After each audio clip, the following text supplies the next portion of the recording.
Hello everyone, welcome back to the channel. I've been guided to do a general collective reading today, starting out with the Legendary Ladies Oracle deck and then moving into the Light Seers Tarot. I'll set those aside for later. Let's start with shuffling the... Oh, one's coming out right away, or two. Which one of these, Spirit, please? Okay, this one. Hina, Courage. I'm getting a feeling right away, but it's not becoming clear yet. So let's see what else comes through here. I'm being given the feeling and the energy and the image of the moon card from the tarot deck. So that is definitely an element here.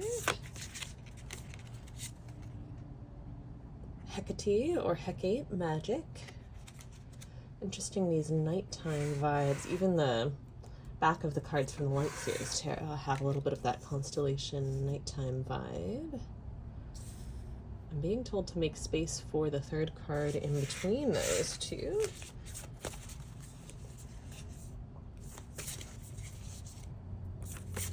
Okay, we're gonna have to shuffle a little bit to get the third one. Okay. Kali, Shadow. Okay, that does illuminate the nighttime imagery a little bit. And again, that moon energy from Hecate and the Courage card. Something about bringing forth what is hiding in your unconscious or subconscious thoughts is really strong here. That is the essence of the moon card in tarot. Although it can also be about revealing other things that are hidden. Let's go to the Light Seers Tarot. That is actually pretty funny that it is the name, that is even the name of the deck. Oh my god. The first card that came out was the moon in reverse. Here's what it looks like upright. We have Which Wolf Will You Feed here. That's interesting. I'm getting a really strong energetic feeling of the suffocation here. This came out in reverse. So I'm getting a really positive feeling from the reversal here of it being sort of effortless to fall out of the water into open air and breathe again. Like, let the air come to you. I'm being told to mention, to relay. I'm sure some of you know this already, but some of you may not. When you're breathing muscularly, it's actually the exhale that takes effort. The way the body is constructed, your diaphragm is expanding and relaxing when you inhale, and so are your intercostal muscles between your ribs. It's the contraction of those muscles that's required to exhale and expel the air that's already in your lungs, which we've mined for oxygen to circulate to the rest of our bodies through our blood. And the only effort that is required is expelling the old to make space for the new. And as soon as that space is made, it's effortless actually to simply allow the inhale to come in. It's one of the reasons it's such a great practice in breath work or in meditation, to practice really exhaling all the way out, all the way out, all the way out, even holding a little bit, because a lot of times a little bit more air will trickle out then. And then just allowing the inhale to come after, a count of 3 or whatever your body is comfortable with, because everyone's body is going to be different there. 8 of Wands also in reverse. That's so interesting. And this matches what I was just thinking, because there's something about a flush that this collective is undergoing at the moment that was matched to this reading, that was matched to finding this video. A flush that you're undergoing with that exhale. Letting all of the old be released. Maybe some of you, like me, have recently had some spring cleaning energy going on even in your home. I certainly have more to do in terms of like cleaning out old things that need to go and stuff. But the 8 of Wands is really representing this influx of new energy that is currently being held at bay. I'm being told not because you're resisting it, but just because it's not time yet. There's still a little bit of the old that needs to leave yet. And instantaneously, in divine timing, I'm being told, this rush of new energy and life and light and fire is going to come in as soon as it's time, and as soon as that last speck of dust, that last atom of the old is flushed out, cleared out, and the way is made. And I'm being told that this is on both the micro and the macro level, so you might just not be having the best day ever. Sorry about shaking the camera. You might just not be having the best day ever at the moment that you find this video. And just having a little bit of you time and clearing out the clutter mentally, physically, and through your breath, as well as, by taking a walk or whatever it is that helps you internally clear out the clutter, and having a good sleep. This new influx of energy will come with the new dawn when it's ready. I'm hearing you'll feel better in the morning. It is just one day, it's just a bad day. Just let the night restore you, like this imagery. You have already had the bravery to look at and face the shadows that required courage, and the magic is sparking from that. Just give it its time and its space to do so for the new inhale to come in. Relax and allow the new inhale, the Eight of Wands energy, to come in.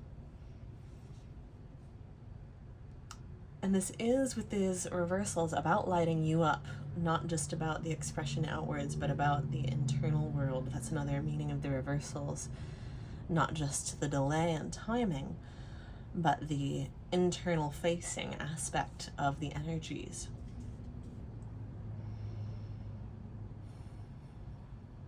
These sparks on these matches are coming in to light you up from this very center of your being, which will then radiate outwards. But that lighting up of your furnace from within has to come first. That's very important for you, for this group in general, and specifically at this time. And look how the goddess Kali is lit up with this flame from within. Incredibly powerful, and it radiates out through all of those limbs. And there's no question of her power, is there? There's something about eradicating self-doubt with this last speck of the old leaving. Trusting the pause, trusting in the night that the day will come, the dawn will come, trusting the moon to light your way in the night, trusting as you hold out the exhale that the inhale will come and that there's plenty of air. This being is very close to the surface. They can definitely swim a few strokes and breach the surface and breathe in fresh air. There's no doubt that they're going to make it. There's no doubt that you are going to make it. The Wheel of Fortune, the 10th major arcana, and we also had the 18th major arcana with the moon, so we have that succession from 9 to 10 numerologically, which also captures that end of a cycle, beginning of a new cycle, and darkest before the dawn energy. This also mirrors the light and shadow that we have here. And these look like air currents, so this inhaling and exhaling for purification.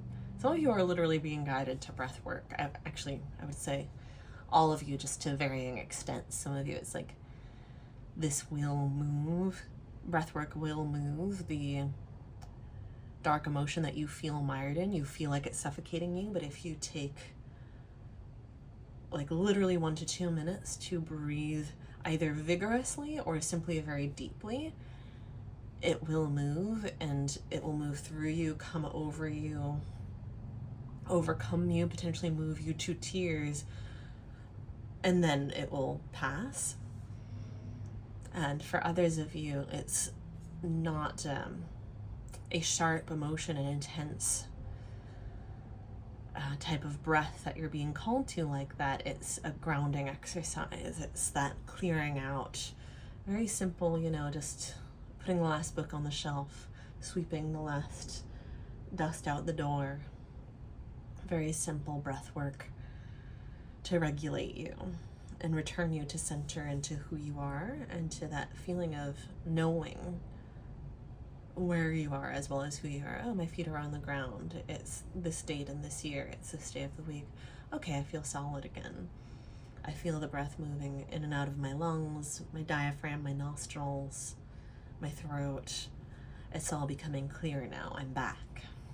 I'm back in the present. Maybe literally from being out of body, or maybe from excavating some of these memories that came up from the shadow for you to face and reveal and clear and provide some motherly healing too. Yeah, we have the past, present, and future with Hecate here, Hecate. So there is that energy of you have faced the past. And now it is time for you to recenter in the present and tend to your roots. And with each moment, the future will become now. And the future is becoming now again. And the future is becoming now again. So let the future tend to itself by you being in the present. By you facing here and now. By you grounding. And remembering, oh yeah, this is how my arms and legs work. If you've been maybe out of body, or simply maybe doing a lot of intellectual work. Maybe you're a student, that's coming through for some of you. I just heard burning the candle at both ends. So some of you may be doing both. You may have been doing a lot of spiritual work and a lot of intellectual work. It's like, oh yeah, what about the present? What about nature and sunlight and my body? When was the last time I drank water or had a full meal and not just a snack? I just heard a spirit guide say that some of you are going to feel very called out by that. And I saw something on social media earlier that was saying, this weekend, go outside and download some nature wherever you are. It's free. So when was the last time you stepped outside, touched some grass, etc., etc., felt the sunlight on your face? Because there is that dark night energy here, and not in a negative way. It feels really gentle and loving, like you may have experienced some negative emotions, but really from a self-loving angle. There's a lot of validation of that here. That you've done a really bang up job of loving yourself through some particular and difficult challenges, and also just learning self-love from moments that you've been through where that was really difficult, or where you weren't so loving to yourself. You've learned from those and gone, oh wait, that contrast is reminding me what love is, what compassion looks like, what tenderness feels like, what self-mothering or self-parenting feels like in the system and in the body. What does it feel like to notice those like mushy-gushy parts of myself and actually bandage them and help them heal and grow solid and repair, instead of going, ew, That's a really big deal. And that's something that has been rich on the ground. I just heard something you've been accomplishing. And there is a strong feeling from your higher selves of bandaging those, like I said, mushy-gushy parts of yourself, and really allowing them to regrow. So they're bringing me back to that being where this new influx of energy comes in. You being equipped to roll with it and party, instead of it being like, wait, I'm trying to keep up with this Eight of Wands energy, but I still have this open wound on my back. It's like, relax. Let the bandage stay on. Let the salve do its work. Pour all of your loving energy to transmute and channel all of that like itchy restlessness and impatience into loving energy to be poured into and onto those wounds. And if that provokes some tears, then so be it. But this is self-reparenting. This is self-love. This is repairing the developmental wounds from childhood, when maybe it's possible that the people around you always made it feel like, okay, how long am I going to have to sit with you? We got to go. Like, I don't have time to sit with you at all, actually. I sat with you for 5 minutes. Like, come on. Like, are you serious? Is this really going to take longer? That type of okay, like I'm here with you is really a gaslight. Like, is the real feeling. And the words are saying, I'm here with you, but the energy is saying, no, I'm not, because screw you, this is taking too long, and we're late, and you're making me look bad, and all I really care about is myself, and I'm not really attuned to or present with you at all. And if that was the experience you had as a kid, then no doubt you have given yourself that experience again as you've grown up, where you have treated yourself that way, of like, you've treated your emotions the way that you were treated as a child. So you've treated your emotions as like, this again? How long are you going to be here? Screw you. I have homework to do. I have work to get to. I have chores to do. Like, I don't have time for this.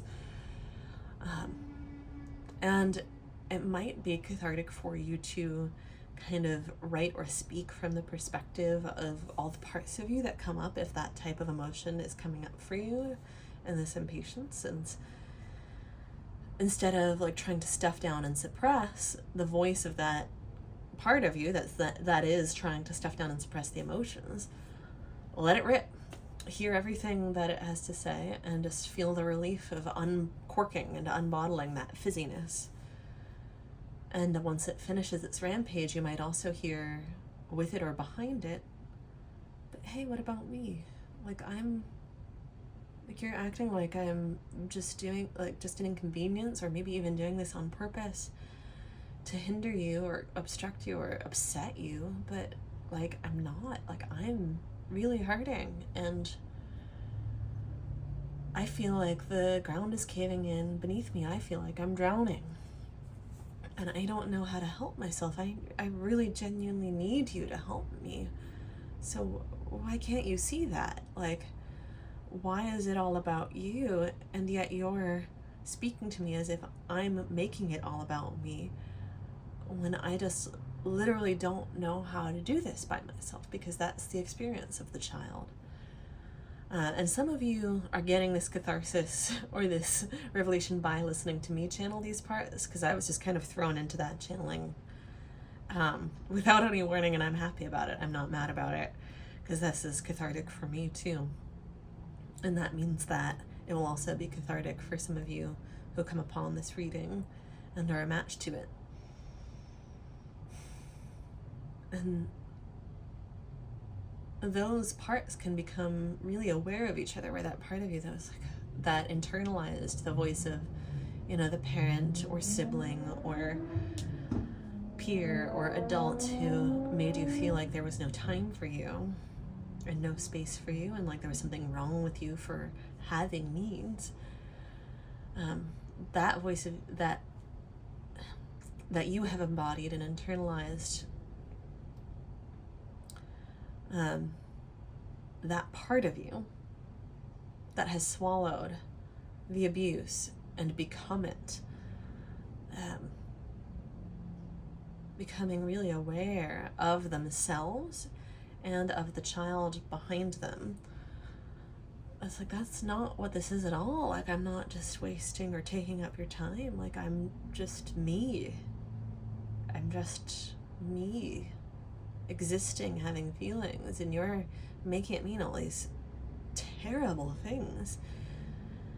And that part of you might have swallowed it when you were a child too. This is going to differ. I'm being told this is different for some of you and versus others of you. Some of you did not swallow this as true when you were kids, and others of you, that child part of you was like, oh, well, if you say this is something wrong with me, or I'm doing something horrible and I'm hurting you and I should feel guilty and ashamed of this, then that must be true.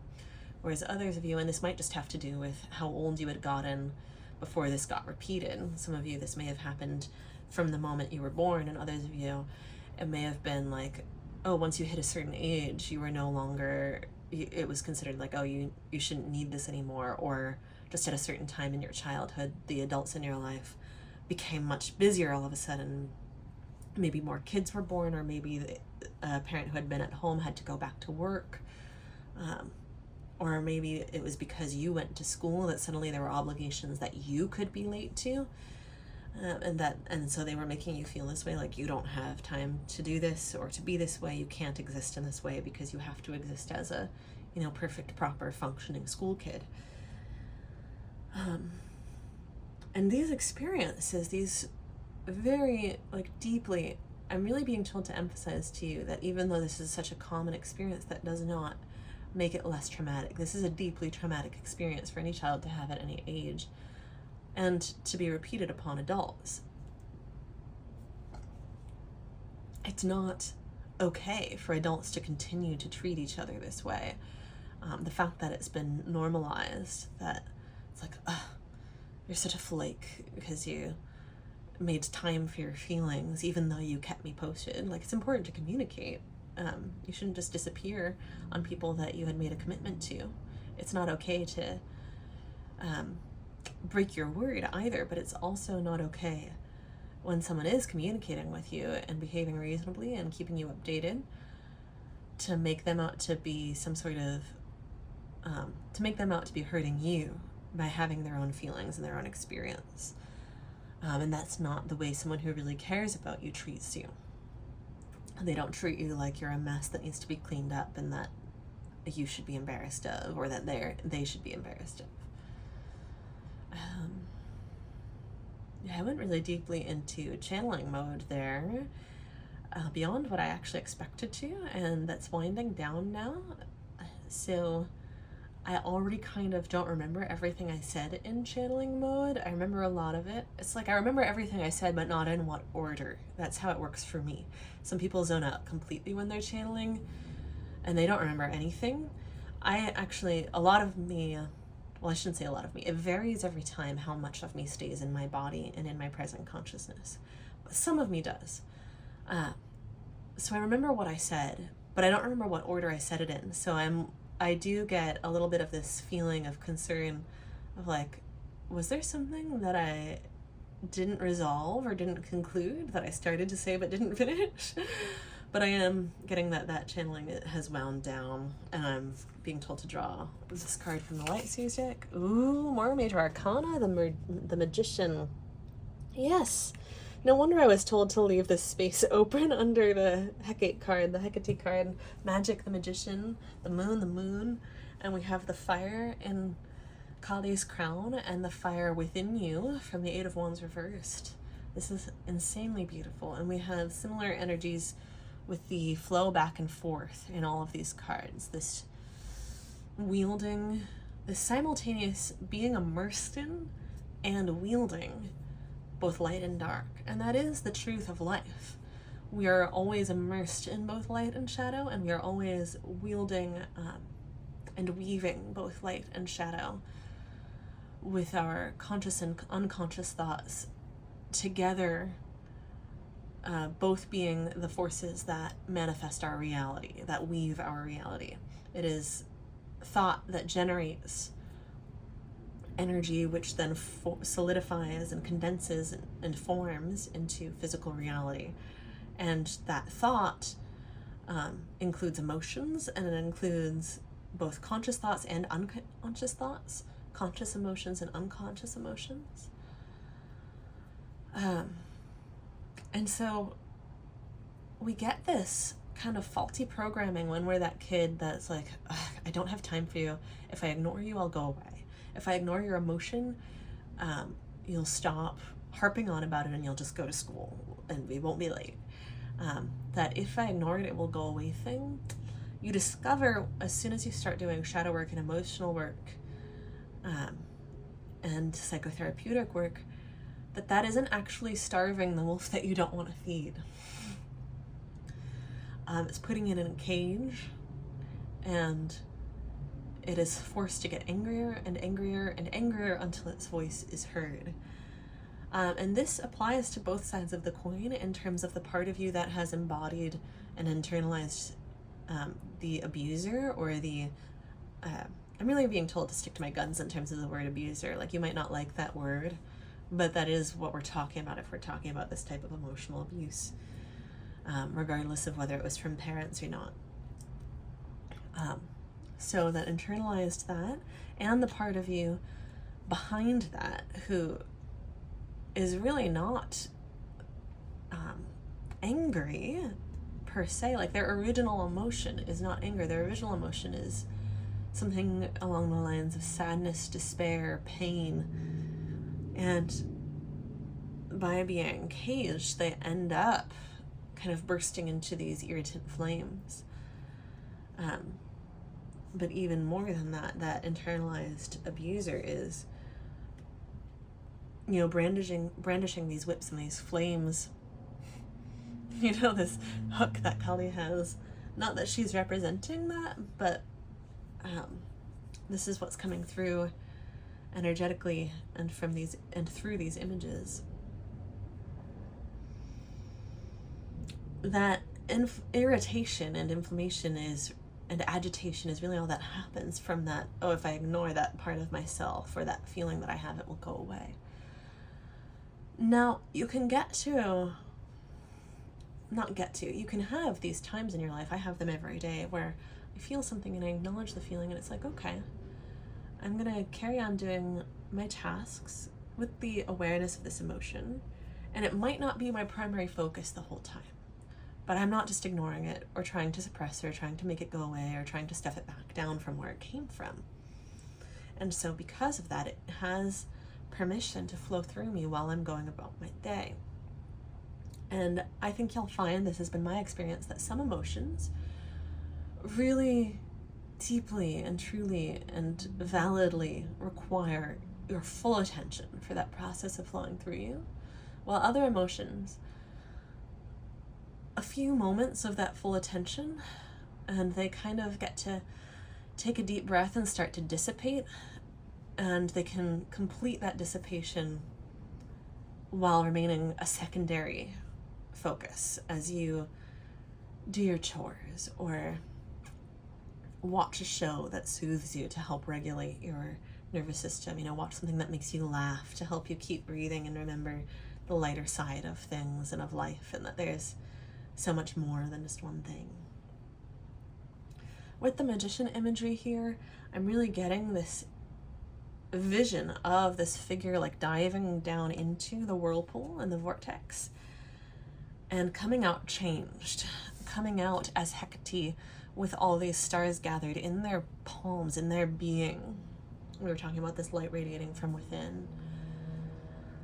That's really what I'm getting from the magician here, is them diving deep into the shadow, and as a result of them doing that, they actually are able to come back having retrieved all of that light, because that child part of you sitting behind the internalized abuser has gifts and light within them, knowledge, personal truths, important messages and awarenesses for you to understand and know and integrate. And also, I'm serious about gifts, like abilities, things that you can do, that you have passions for, including things that may not be marketable skills necessarily, quote unquote, right? Or that you may not think of that way because of your environment now or in the past. So things like the gift of feeling deeply and fully as feelings arise, and being able to channel those feelings into creative expression or creativity. Words, books, poetry are particularly coming through. Writing is particularly coming through, and speaking, spoken word, but also any type of art that speaks to you or through which you feel an impulse to speak or to let your feelings speak. I just tried painting. It could be any number of things besides the ones that higher selves have specifically called out here. I'm being shown an image of someone on TV. I'm being told that some of you, it's acting. This comes up in sports a lot too. It comes up really in any path, that you'll hit roadblocks where it's like, oh, why isn't physically training or stretching or practicing my craft getting me through this roadblock? And there's some sort of emotional suppression, trauma, wound going on there. And I'm being told that for some of you, your craft is acting, and you've known before, and this part may apply regardless of whether you are the actors in our midst or not, but regardless of whether this message is for a few or all of you, you've known before that access to your own full emotional range is your key as an actor, as an artist, a musician, whatever it is, maybe all of the above. That's what unlocks such emotional expression that's so authentic for you as an actor, because you're not just faking it. You don't have to go all the way to method, but because you have made friends with all of these emotions, no matter how deep, dark, wrathful, or frightful they may seem to the uninitiated, you can bring them out at will. You can recall that experience and, like we were talking about, wield it and weave with it. Instead of it being something that just takes over you and you can't come out of it, you've navigated this path before. You've plumbed this emotion to its depths before. So, you know, when you've swum to the bottom of the ocean, getting a bucket of salt water and pouring it over your head for the scene that you're acting in isn't really so intimidating, is it? And it's like, yeah, of course I can get wet for this scene here. I'm gonna dry off. I dried off when I almost drowned. I didn't die. I'm not gonna get stuck in this emotion just because I call on it for this scene.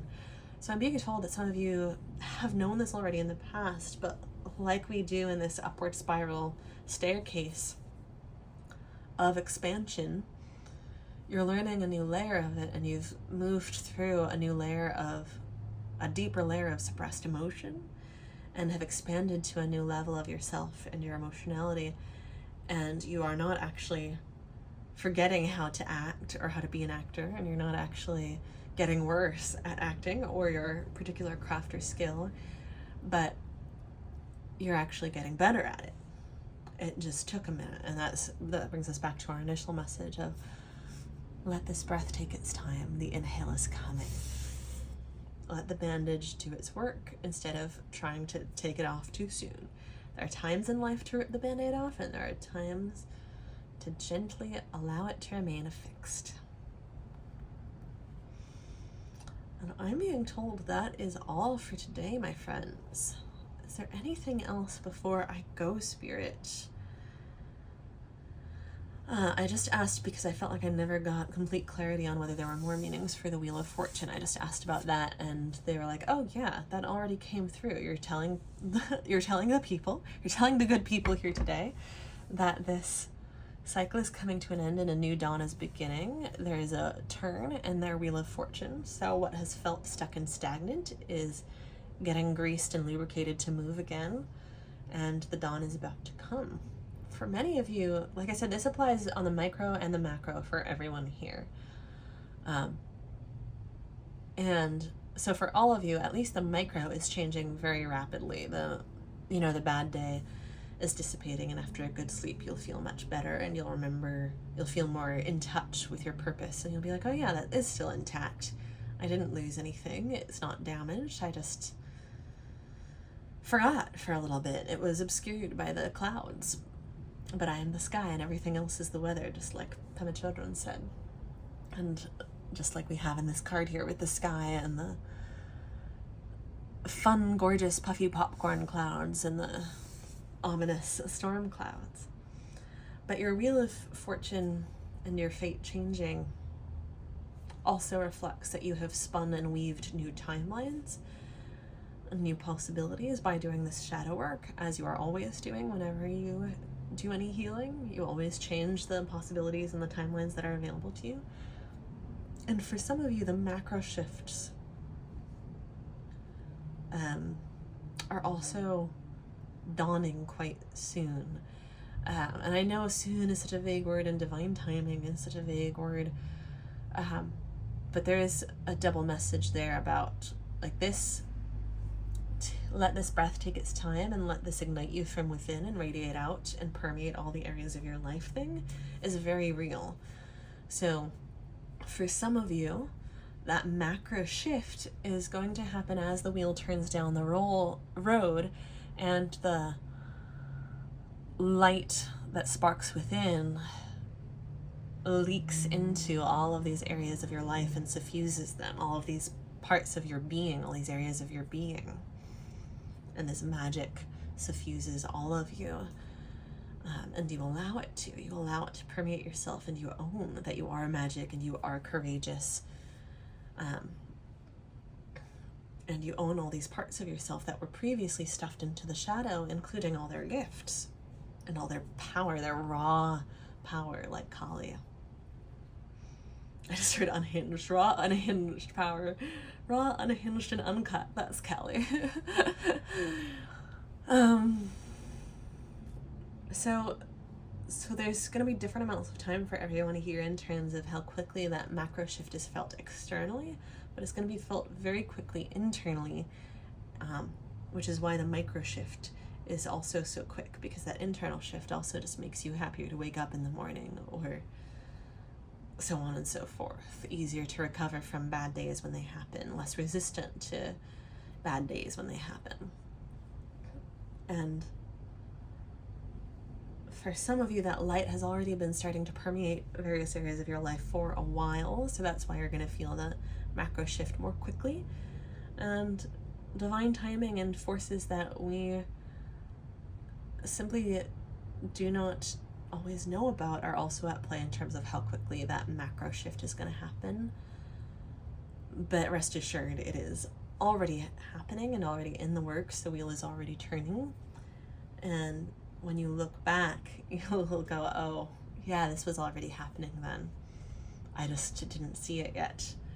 And you'll thank yourself if you do not spend too much time worrying about it in the meantime.